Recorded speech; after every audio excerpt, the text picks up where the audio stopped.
રથયાત્રાનો અનુભવ બહુ જ સારો છે અને દર વર્ષે હું તો જોઉં છું એમ બહુ મોટી સંખ્યામાં બધા ભીડ થાય છે, એકઠી થાય છે અને બધા જોવા જાય છે. આપણે વહેલા તે પહેલાના ધોરણે રથયાત્રાની જગ્યા લઈ લઈએ. પબ્લિક અહીંયા ધીમે ધીમે ભેગું થતું જાય છે. પોલીસ એની કામગીરી કરી રહ્યું છે. એક એમ ના ચાલે. રંગોળી 1 નંબર. આ 15 મિનિટમાં રંગોળી બનાવેલી છે મિત્રો. જગન્નાથ બલદેવ સુભદ્રા રથ ઉપર સવાર થઈને અને એવા લોકોને દર્શન માટે નીકળે છે જે લોકો મંદિરે નથી આવી શકતા.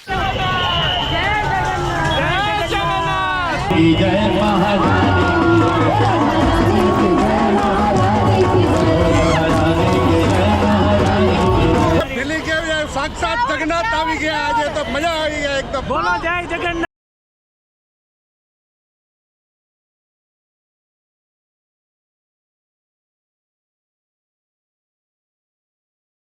મિત્રો હું છું તમારો હરી ને મેં બહુ ભારે કરી. તો આજે આપણે રથયાત્રામાં જવાનું છે. શ્રી જગન્નાથજીની રથયાત્રા આજે અષાઢી બીજ છે તો સુરતમાં દર વર્ષે આયોજન થાય છે. તો આપણે વિવેકભાઈને પૂછીએ કે ત્યાંનું આયોજન કઈ રીતનું હોય, સુરતમાં કઈ રીતે રથયાત્રાનું બધું કાર્યક્રમ યોજાય છે. આપણે વિવેકભાઈ પાસેથી જાણીએ કે કઈ રીતનું બધું હોય છે.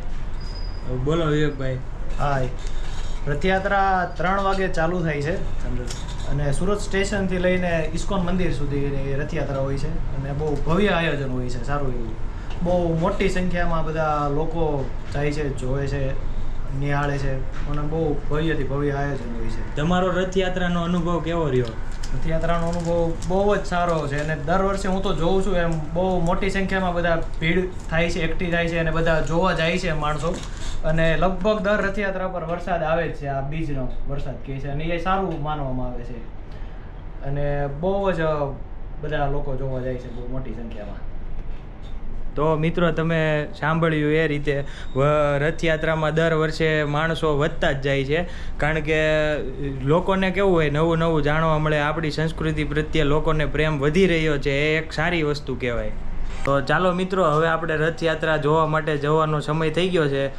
લગભગ 2 તો વાગી ગયા છે. 3 વાગે રથયાત્રાનો પ્રારંભ થાય છે અને જો આપણે ત્યાં સ્થાન તો લેવું જ પડે એમ છે, કારણ કે ત્યાં પછી વારો ન આવે. કારણ કે તો આપને બેસ્ટ વ્યૂ મળશે અને તમને પણ એન્જોય કરવાની મજા આવશે. તો બન્યા રહો આગળના વ્લોગમાં અને જોયા કરો. આ મારો વાઘ આવ્યો, મારો વાઘ આવ્યો. વાઘભાઈ ક્યાં જવાના આપણે? દર્શન કરવા.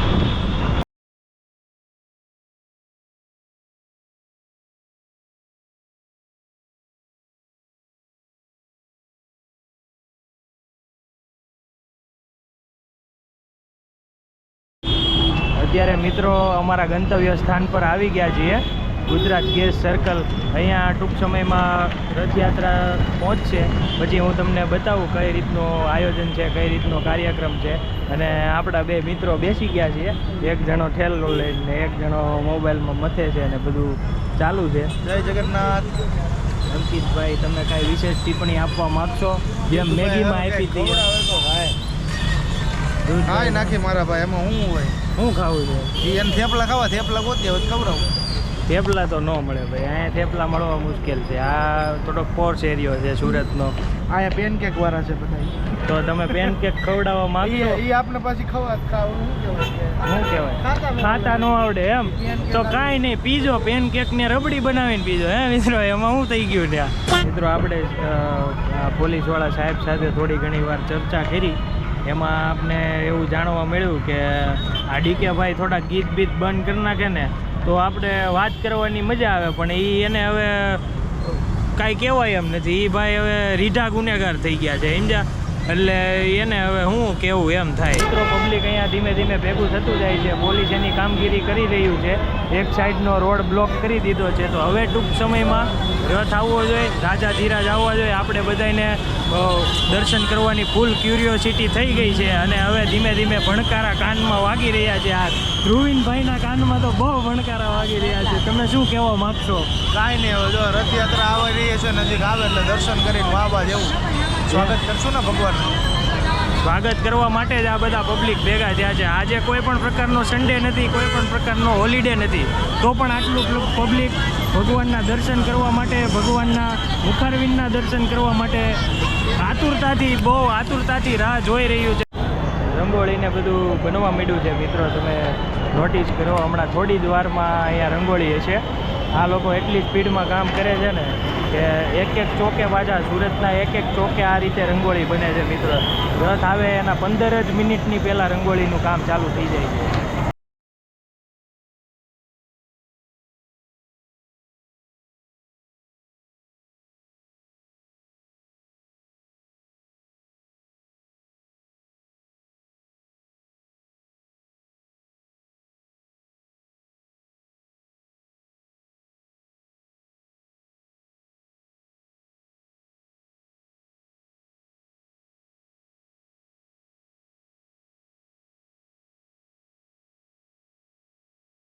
હવે જોયું એ રીતે મિત્રો 15 મિનિટમાં આ રંગોળી કમ્પ્લીટ થઈ ગઈ છે. આ લોકોની સ્પીડ જુઓ તમે એકવાર, આ લોકોની શ્રદ્ધા જુઓ, આ લોકોની નિષ્ઠા જુઓ. રંગોળી રોડ પર આવીને તરત બનાવવા માંડ્યા અને તરત બની ગઈ. શ્રી જગન્નાથજીની રથયાત્રાને નિહાળવા માટે, દર્શન કરવા માટે કેટલા શ્રદ્ધાળુઓ, કેટલા ભક્તો ઉમટી પડ્યા છે. જો મિત્રો તમે એમની શ્રદ્ધા અને નિષ્ઠા જુઓ. આ બધા પોતપોતાની રીતે પોતપોતાના ધંધા બંધ કરીને અહીંયા આવી ગયા છે. મિત્રો આપણે લોકોને પૂછીએ કે પોતાનો એક્સપિરિયન્સ આજનો કેવો છે, કેવાક એક્સાઇટેડ છે જગન્નાથજીના દર્શન કરવા માટે. હરે કૃષ્ણ. તમે કોટી જન્મના પાપ આ એકવાર દોરડું ખેંચવાથી બળીને ભસ્મ થઈ જાય છે. તો અનેક લોકો તમે જોઈ રહ્યા છો ઉત્સાહિત છે. આજે જગન્નાથ રથયાત્રામાં ભગવાનના નામનું કીર્તન કરી રહ્યા છે, નાચી રહ્યા છે, ભગવાનનો પ્રસાદ ખાઈ રહ્યા છે. તો આ સુંદર જગન્નાથ રથયાત્રામાં તમે પણ લાભ લો, તમે પણ પરિવાર સાથે આ રથનું દોરડું ખેંચવા માટે આવો. હરે કૃષ્ણ. અમે પાછળથી જોતા હતા, આ વખતે અમને નસીબ સારા છે કે અમને આગળથી જોવા મળે છે. જય જગન્નાથ. જય જગન્નાથ. અંકલ તમારી ફિલિંગ કેવી છે? આજની ફિલિંગ કેવી છે? અરે ફિલિંગ કેવી છે? સાક્ષાત જગન્નાથ આવી ગયા આજે તો, મજા આવી ગઈ એકદમ. બોલો જય જગન્નાથ, જય જગન્નાથ.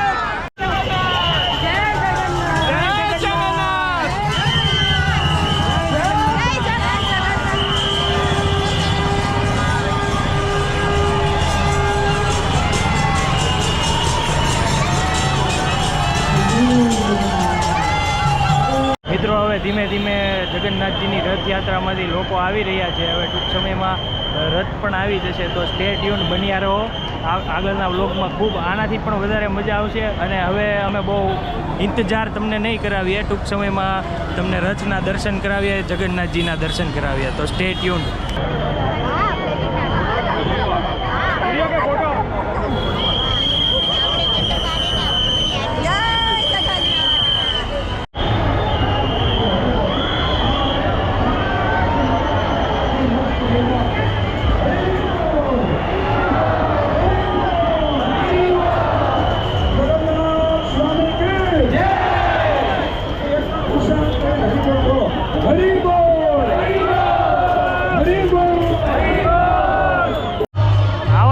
પણ મિત્રો સેવાભાવી લોકોની કમી નથી, જે આ દ્રશ્ય જોઈને આપણે જાણી શકાય છે.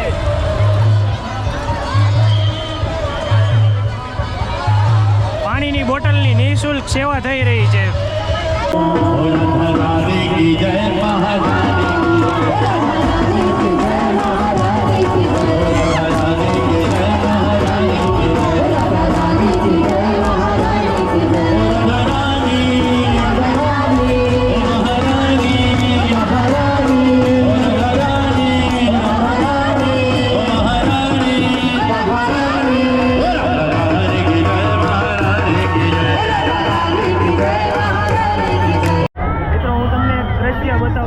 એકદમ હેવન. લોકોની ભક્તિ અને ધર્મ પ્રત્યેનો ભાવ ને ભક્તિ તમને અહીંયા જોવા મળે.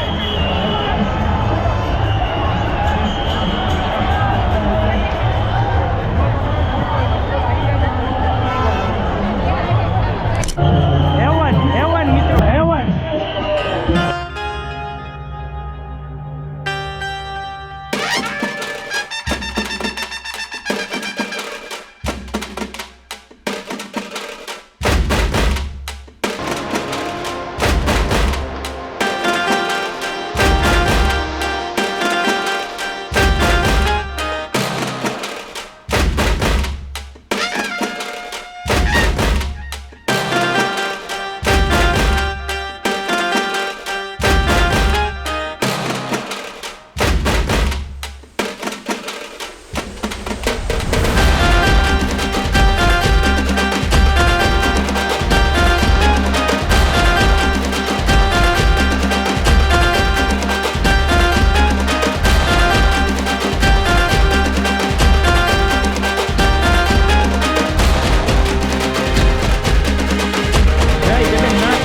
બધાએ દર્શન કર્યા ને પછી એમ ન કહેતા કે અમે રહી ગયા.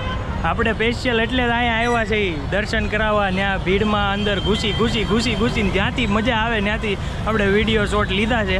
તો આઈ હોપ કે તમને વિડીયો ગમ્યો હશે. જો વિડીયો ગમ્યો હોય તો ચેનલને લાઇક કરો, શેર કરો, સબસ્ક્રાઈબ કરો અને હા, બેલ આઇકન દબાવતા રહ્યો.